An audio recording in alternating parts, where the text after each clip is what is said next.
She recognized his birthmark, but he never knew she existed until now. The silver fork paused mid-air. "Hi, sir," the young woman said softly. "My late father had the same birthmark, right there." The dining room buzzed with elegance, laughter, jazz, crystal glasses clinking, but at table 7, time froze. Raymond Whitmore, the billionaire whose name echoed across Chicago's skyline, followed her gaze to the inside of his left wrist. A crescent-shaped birthmark. Faint, forgotten. Until now. He blinked once, slowly lowered his fork, and stared. She stood tall, apron brushing the linen-draped table, hand still clutching the water pitcher, but her voice trembled under its steady delivery. "I didn't mean to disturb you," she said quickly. "It's just, my mom used to say, if I ever met a man with a birthmark like that, I should remember it, because my father had one too." His assistant leaned in, whispering something urgent, but Raymond didn't respond. He couldn't. He looked at the girl, not with anger, not with amusement, but something else, recognition, like a ghost stepping out of an old photo. Maya turned and walked away, back toward the kitchen. Conversations resumed around the room, but none of it reached her. All she could think about was the man's face, that stunned look. Not confusion, not annoyance. A memory, resurfaced and alive.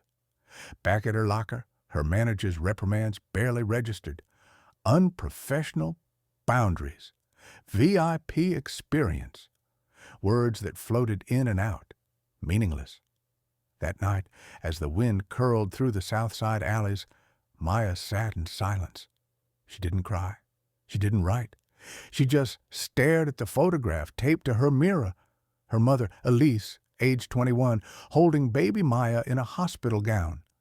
From a drawer, Maya pulled out a yellowed envelope. No stamp, no address. A letter her mother had written but never sent. To the man who never knew. "If our daughter ever finds you, please be kind. Please be better than silence." Maya touched the letter with reverence. Her voice cracked into the darkness. "I think I found him, Mom." Across the city, in a glass-wrapped penthouse, Raymond Whitmore stood alone, wrist exposed in moonlight. His thumb brushed over that small crescent scar. He hadn't thought of Elise in over 2 decades, but now her name echoed through his heart like a forgotten song. Elise, Savannah, 2001.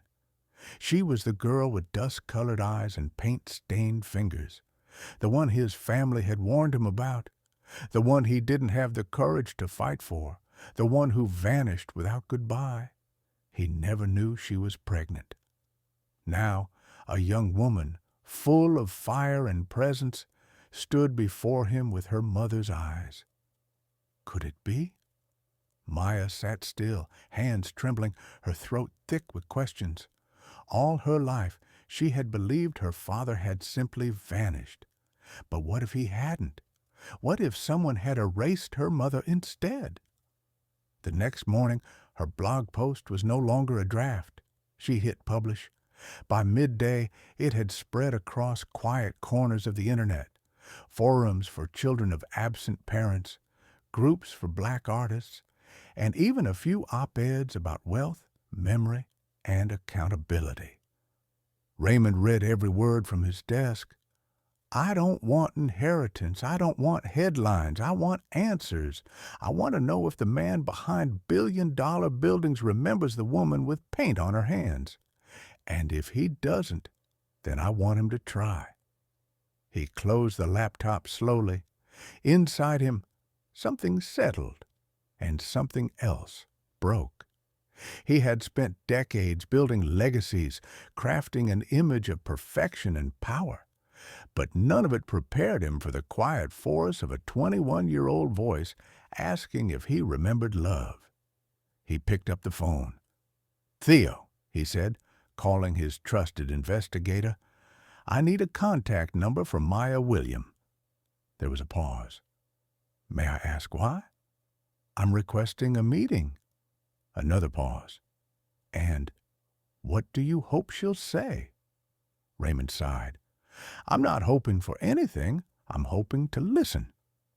When Maya saw the unknown number, she ignored it, but the voicemail stopped her in her tracks. "Miss William, this is Raymond Whitmore.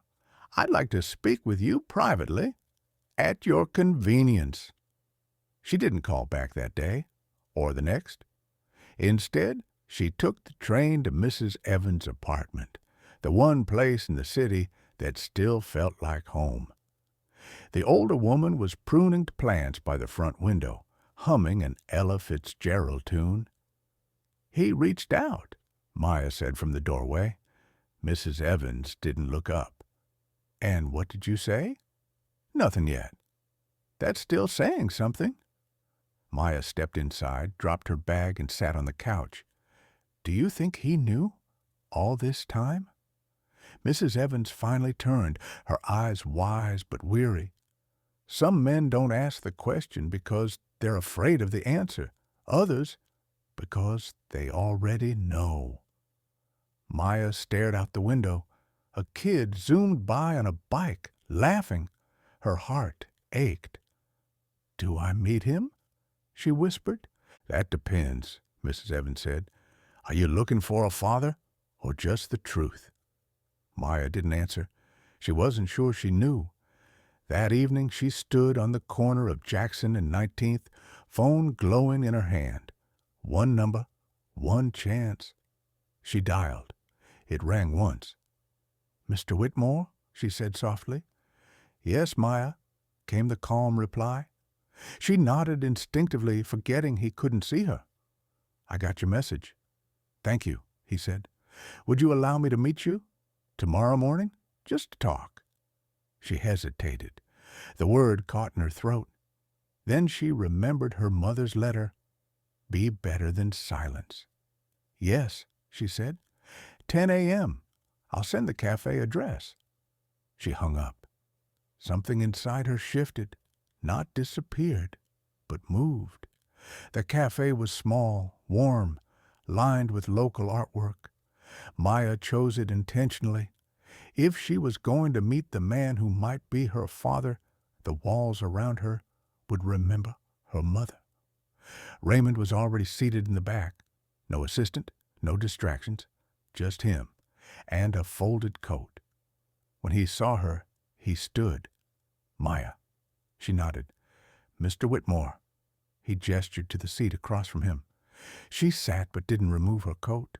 She wasn't ready to shed that layer, not yet. Neither of them spoke. She wouldn't go first. She had always gone first. Finally, he cleared his throat. "Thank you for agreeing to meet." "I didn't do it for you." He nodded. "I understand." The silence returned, but this time it felt earned. "I read your blog," he said. "All of it?" "Then you know why I'm here?" "You want answers." "No," she said firmly. "I deserve them." He didn't argue. "I didn't know about you," he said. "Not until that night. When you spoke, I saw her, Elise, and it shook me." Maya blinked fast. "You say you didn't know, but did you ever wonder?" "Yes," he admitted. "In the early years I did. After she left I thought about it. But my family, my image, it was easier to stay silent." He paused. "That's not an excuse. I was a coward." Maya nodded. "You were. I will live with that." The coffee between them sat untouched, cold, heavy. "She painted you," Maya said suddenly, even when she hated herself for it. "Every canvas was a memory you didn't earn." His throat moved, but he said nothing. "She said you had kind eyes. I never believed her, until now." He leaned forward. "I would give anything to undo what I failed to do back then, but I can't. All I can offer is what you'll allow me to give now. The truth, the presence, the acknowledgement." Maya studied his face, lined, weathered, honest. I'm not here for your money or your name. I believe you. I just want to know, did you love her? Did you love my mother? He didn't flinch. Yes, more than I had the courage to admit. Maya's eyes stung. She held the tears back. And me? She asked quietly. If you'd known, would you have wanted me? He reached into his coat and placed a folded, faded photograph on the table. Elise, pregnant, standing barefoot by a river. She sent this to me once. I never opened it, not until last week. Maya covered her mouth, overwhelmed. I didn't want to know, he said, because knowing meant being responsible, and I wasn't ready. He looked up. I'm not asking you to forgive me. Just let me try now. Maya was silent. Her mother's voice echoed in her heart. If he ever shows up, don't hate him. Ask if he's different now. She met his eyes. I don't hate you, but I don't know you, and I don't know what to do with that. You don't have to decide today, he said gently, or tomorrow. A waitress brought fresh coffee, but neither touched it. Maya reached into her bag and placed a small sketch next to the photo. A child's drawing, her mother smiling, a man beside her with a birthmark on his wrist. I drew it when I was 10, she said. I didn't know what you looked like, so I imagined. Raymond's hand trembled as he touched the paper. You gave me more kindness than I deserved. This isn't kindness, Maya replied. It's memory. She stood. I don't need a father. I never had one. But if you want to be something, be someone I can respect. That would matter more than biology ever could. And with that, she left, into the morning sun, sketchbook in hand, and truth trailing behind her like a shadow that no longer needed hiding. The city stretched out below her like a map of memory and silence. From the rooftop balcony, Maya looked out, not searching, just listening. Somewhere down there, something had shifted. It wasn't loud, it wasn't sudden, but it felt ancient, like the sound of a locked door finally unclicking. She didn't know yet if she wanted the world to know her name, but she knew one thing. If Raymond Whitmore truly stood up, not for her, but for the woman who raised her, then maybe, just maybe, she wouldn't have to carry the burden of being forgotten anymore. Inside, she pulled out her old sketchbook, the one her mother gave her on her 15th birthday. The first page held a note in Elise's delicate handwriting. Art is truth with a heartbeat. Use it when the world stops listening. Maya smiled. She picked up her pencil, not out of anger, not from grief, but because the silence had finally made space for her voice. 3 days later, the Whitmore Foundation's winter press conference looked exactly like every other year, except for the man behind the curtain. Raymond stood backstage, adjusting his tie for the 5th time. His assistant handed him the final version of a speech he'd written, revised, then rewritten again. He folded it and slipped it into his pocket. He wouldn't be reading it. Maya's not here, the assistant whispered, scanning the front row. Raymond nodded. That's okay. This isn't about who's watching. Then he walked onto the stage. Flashes flickered. Reporters leaned forward, ready for the usual headlines. A new skyscraper, another $1 million endowment. But there were no slides, no branding banners, just a man in a black suit, standing alone beneath the glass dome of the Whitmore Tower atrium. Good morning, he began. His voice echoed across the marble. Thank you for being here. Today, I was supposed to talk about community expansion and capital investments, but I've chosen something else, something I should have spoken about a long time ago. He paused, eyes scanning the crowd. Then he said the name that had lived in silence for 2 decades. In 2001, I fell in love with a woman named Elise William. She was a painter, brilliant, unyielding, compassionate, and yes, she was black. A few murmurs, shuffling feet. But Raymond didn't falter. At the time, I let fear do the talking, my reputation, my family's legacy. I let those things speak louder than my heart. I walked away. I didn't fight for her. I told myself it was for the best. The truth? I was a coward. You could hear the air shift. A single camera clicked louder than the rest. I didn't know she was pregnant when she left. She didn't tell me. Maybe she didn't trust me to stay, and I can't blame her. 21 years later, her daughter found me, not with a lawsuit or resentment, but with a single question and a quiet voice. He lifted his wrist and touched the inside, right where the birthmark was. She said, "My late father had the same mark." That moment broke something open in me, because silence has a cost, and love, real love, is something we should never be afraid to say out loud, no matter how powerful we are. Raymond stepped back from the mic, voice gentler now. "I've failed 2 people. I can't change that. But I will spend the rest of my life honoring them." And with that, he stepped away. No press release, no PR spin, just the truth. Across the city, Maya sat on the edge of Mrs. Evans' couch, laptop balanced on her knees, live stream playing. She didn't flinch when he said her mother's name, or when he called himself a coward, or when he touched his wrist. But when he stood there, unguarded and bare, she exhaled, a long, aching breath she didn't know she'd been holding.